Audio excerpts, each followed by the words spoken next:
So, really quick, I just wanted to get your attention here. So, I've got this photograph here of these skulls. I just grabbed it off of Google real quick just to kind of exemplify and kind of talk about what we're trying to get at. So the whole idea with this project, and we kind of did with our paper sculpture as well, the whole idea with this project is how do I take something that's in my brain, or how do I take a drawing that I did that is two-dimensional and pull it into the 3D world. Now, this obviously was originally made in the computer as a three-dimensional model, but what we're looking at right now are two still static two-dimensional images, right? Kind of this head-on look of a skull and kind of the kind of sideways view of the skull. Now, we call this, of course, we've got our portrait, and then we've got our kind of profile look at the side, right? Now, with your guys, whether you're doing the three-dimensional sculpture or you're doing like more Gavin Worth kind of flattened sculpture, I'm going to show you how to make your life super easy, okay? So let's say that you're doing the Gavin Worth-esque style. So it's going to be kind of this flattened metal, kind of wiry look, lots and lots of detail to it because it's so simplistic as far as dimension goes, depth, right? So more detail. So, for example, let's say I want to do like this skull, right? That's my picture.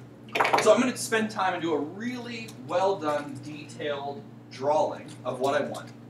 Then, once I've done that drawing, I'm going to take my pencil, maybe a second sheet of paper, and if you want, I've got actually a light table set up in my actual little office over there. You're welcome to use it. And you're going to go and you're going to do a single line, continual line drawing. So for example, I'm just going to draw right over the top here. So I'm going to start, I don't know, down here. So my wire kind of comes up. And I'm just going to put, I'm going to go kind of fast here, but I'm going to put some detail. Let's see. And we'll come around town. Whoa, going backwards now. Right? And I'm just doing a continual line drawing. Maybe there's some cool loopy-loops in the eye or something. A little shadow in there. Something like this. Oh yeah, that's good. Okay, so something like that, right? Now watch, I will remove the picture and voila, right? So with one single continual line, you can get some really cool details, right? Once I have this drawn on my piece of paper, and it's drawn to scale exactly how big I want it to be, then what you're going to do is this. And we kind of talked about this last class too, but then what you're going to do is get your kind of bundle of wire, and if you run out, you're welcome to get more. Get your bundle of wire, and what I'm going to do, let's say this is my piece of paper, I'm going to literally take the edge of my wire, and I'm going to tape it down kind of right at the beginning, right? I'm then going to take my pliers, and I'm going to kind of just follow along and bend it as I need to, right? So I'm literally tracing this onto my paper, onto my screen, and it'll be taped down all the way. Mine's kind of coming off here, but it'll be taped down all the way. And I'm just going to keep tracing, tracing, tracing until I have every single tiny, minute detail I could possibly have. When I'm all done, simply lift it off, and there's my sculpture. Then we'll bolt it into a nice platform, and you'll have a really pretty cool-looking sculpture. Now, vice versa, let's say that you are not doing the Gavin Worth-esque style. Instead, you are doing more of the traditional kind of three-dimensional sculpture, right?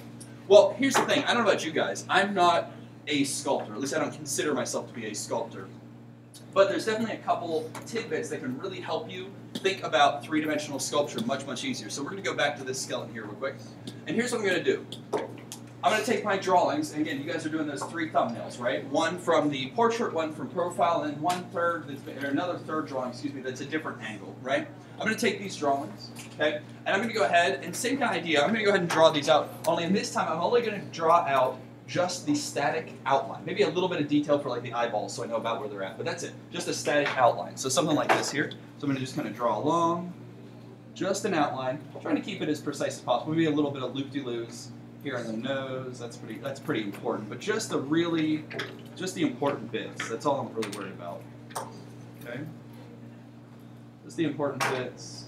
Something like that. And I'm going to do, again, same thing, just the outline to my profile as well. And again, just worrying about the important bits, not really worried about anything else. The detail will come later on. I'm really not that concerned about it. Not worried about the teeth, but there is kind of a divide there. That's kind of important, I guess. Right?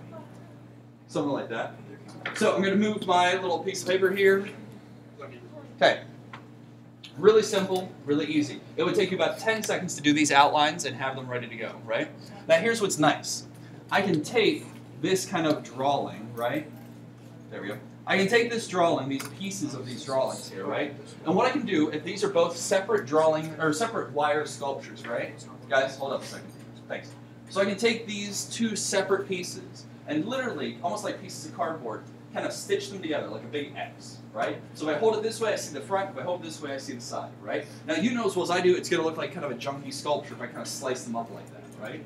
But what I can do is take those slices, and that's going to allow my imagination to kind of see like how big this, in this case, this skull, is actually going to be, right? Then I can start kind of freehanding and say, okay, now I'm going to kind of loop-de-loo around here. I'm going to do this grid over here with these wires. I can get in there with the details and everything else. But having that kind of X, having these two pieces kind of crisscross over top of each other, really allows you, almost like a geometry class, like your X and your Y coordinates, right? Having those things intersect lets you kind of see it in 3 dimensions. I can't stress enough. If you're struggling at all, if you're just grabbing a bale of wire and you're just like, I'm going to kind of sculpt it's a turtle! Like, that doesn't, no, that's not how you do it, right? I promise you, go more logical with it, think about the steps in the process, and it will really make your life a lot easier.